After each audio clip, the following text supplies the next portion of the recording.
नमस्कार warriors, so let's start today's lecture.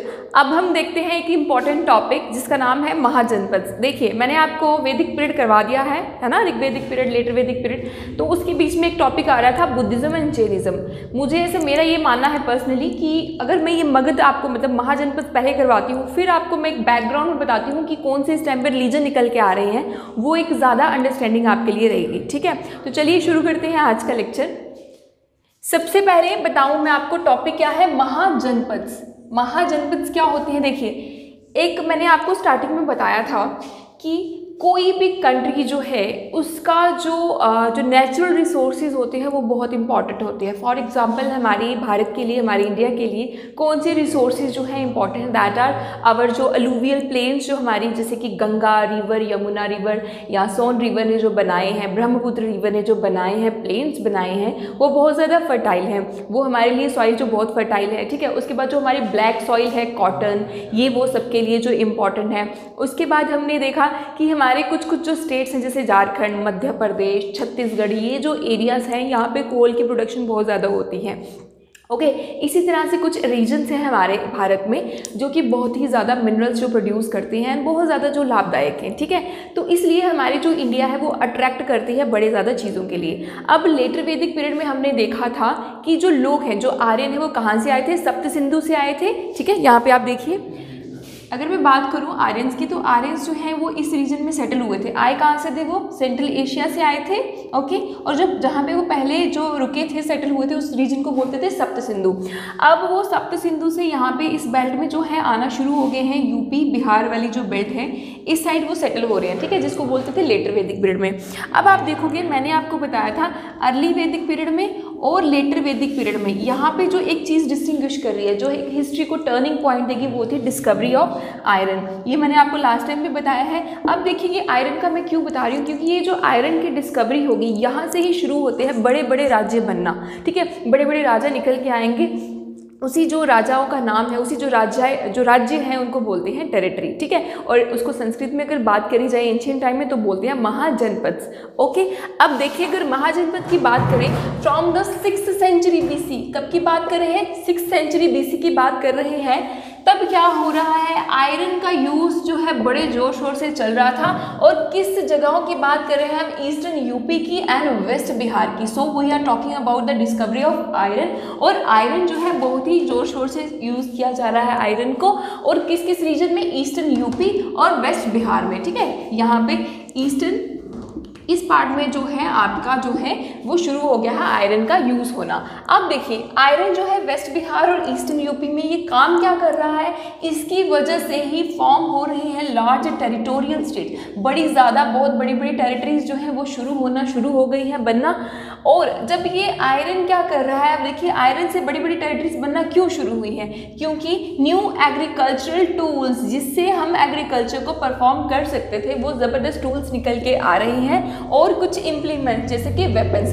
अब देखिए, ये जो आयरन टूल्स हैं, ये क्या क्या या आयरन का यूसेज है वो किस किस तरह से हेल्प कर रहा है? सबसे पहले जब एग्रीकल्चर में हम इसको यूज़ कर रहे थे, जो इंक्रीज है प्रोडक्शन, जो क्रॉप्स की प्रोडक्शन थी वो इंक्रीज होना शुरू हो गई। इसका मतलब एग्रीकल्चर में जो है वेपन्स एग्रीकल्चर में जो आयरन के जो हम इम्प्लीमेंट्स यूज़ कर रहे थे, उससे जो है एग्रीकल्चर की जो प्रोडक्शन है वो इंक्रीज हो रही है। उसके बाद वेपन्स बनना जो है वो इंक्रीज हो गया, क्योंकि जो वेपन्स आयरन से बने होते थे वो मोर ड्यूरेबल होते थे और ज़्यादा पावरफुल होते थे। उसके बाद एग्रीकल्चर प्रॉस्परस रीजन। अब जिस जिस एरिया में एग्रीकल्चर होना शुरू हो गया है, वो रीजन जो है वो अमीर होना शुरू हो गए हैं। और जो दूसरे रीजन है वहाँ पे जहाँ पे ये चीज़ें नहीं हो रही हैं, वो थोड़े पिछड़े हुए रीजन रह गए।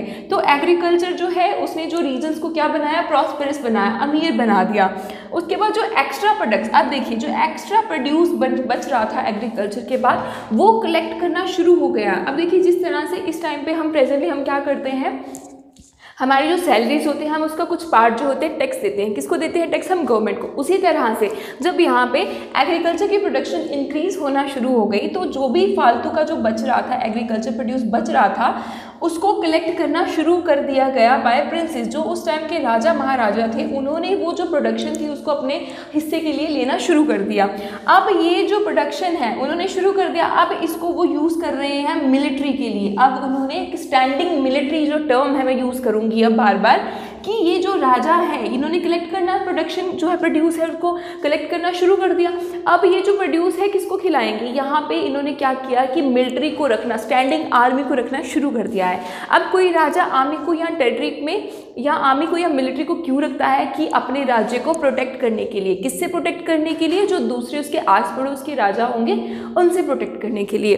तो यहाँ पे आप देख रहे हो मिलिट्री का जो ओरिजिन है वो शुरू हो गया है। उसके बाद एडमिनिस्ट्रेटिव नीड्स, एडमिनिस्ट्रेशन क्या होता है भाई, एडमिनिस्ट्रेशन का मतलब होता है राजा किस तरह से अपना जो राज्य होगा उस पर शासन चलाएगा। ठीक है, तो आप देख रहे हो मिलिट्री और एडमिनिस्ट्रेटिव रिफॉर्म्स जो है यहाँ पे आना शुरू हो गए हैं। नेक्स्ट देखिए, पहले क्या होता था, जना होता था। मैंने आपको बताया था अर्ली वैदिक पीरियड में ये वर्ड यूज़ किया गया है बार बार। जन का मतलब होता था ट्राइब। अब अर्ली वैदिक पीरियड में जो राजा वगैरह नहीं होता था, कुछ लोग होते थे वो कभी एक जगह पे, कभी दूसरी जगह पे, कभी तीसरी जगह पे, तो उनको हम बोल रहे थे ट्राइब। तो ट्राइब के लिए वर्ड यूज़ किया गया था जन। तो पहले जना होता था या जन होता था, और ये जन जिस जिस जगह पे रहते थे उसको बोलते हैं जनपद। पद का मतलब होता है फुट। ये जो ट्राइब जहाँ पे भी फुट रखते थे, अपने पाँव रखते थे, उस जगह को बोलते थे जनपद। की ये जो ट्राइब है उस जगह पे चल गई है, इसलिए उसको बोलते थे जनपद। अब जनपद को क्या मतलब हुआ, टेरिटरी। अब ये जो जनपद जिस जिस तरह से जो है मोर सिविलाइज्ड होते शुरू हो रहे हैं, आयरन की डिस्कवरी हो रही है धीरे धीरे और दूर दूर तक राज्यों में फैल रहे हैं, तो ये जो जनपद थे किसमें तब्दील हो गए हैं, महाजनपद। अब बड़े बड़े राजा निकल के आ रहे हैं, और ये जो महाजनपद से ये जो लैंड था इंडिया का, इसको 16 इंडिपेंडेंट स्टेट्स में डिवाइड किया। अब मैंने जैसे कि बताया, ये जो महाजनपद से ये कितने टोटल बने हैं, 16 महाजनपद टोटल बन के निकल के आ चुके हैं इस टाइम पे। ठीक है, किस टाइम की बात कर रही हूँ, 6th सेंचुरी की बात कर रही हूँ। अब 16 महाजनपद निकल के आ गए हैं, बट ये 16 ही पूरे पावरफुल नहीं थे। इन 16 में से 5 महाजनपद क्षेत्र जो थे वो बहुत इंपॉर्टेंट थे। ठीक है, दे वर मोर पावरफुल देन अदर्स।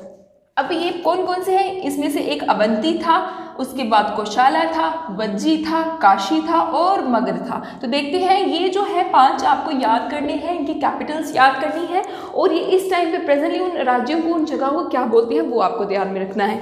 सबसे पहले अगर हम बात करें मगध की, इट्स वेरी इंपॉर्टेंट। मगध की कैपिटल थी गिरविराज, यहाँ इसको बोलते थे राजगृह।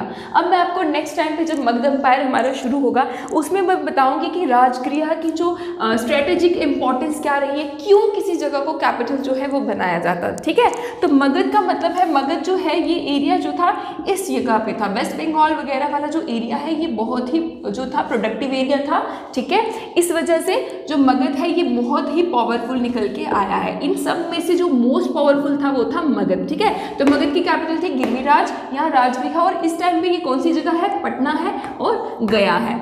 उसके बाद अगर हम बात करें अवंती की, अवंती दूसरा महाजनपद है, इसके कैपिटल थे उज्जैनी, उज्जैन डिस्ट्रिक्ट जो इस टाइम पे मध्य प्रदेश में है। Okay, here is Ujjaini, here is Avanti. उसके बाद अगर हम बात करें काशी की, तो काशी जो है उसकी कैपिटल थी वाराणसी, और इस टाइम पे यूपी का वाराणसी है वहाँ पे। ठीक है, तो दिस इज काशी। नेक्स्ट अगर हम बात करें कोशाला, कोशाला की कैपिटल थी श्रावस्ती, और श्रावस्ती कौन सा है इस टाइम पे, ईस्टर्न यूपी। और लास्ट में था जो मोस्ट पावरफुल जो था इनमें से वो था वज्जी, वज्जी की कैपिटल है वैशाली, ये है बिहार में।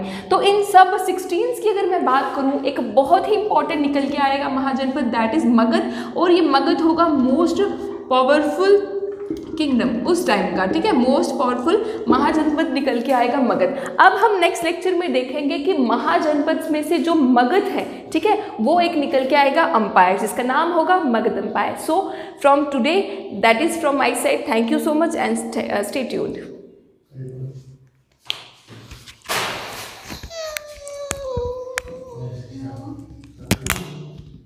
video editing, we can review that one.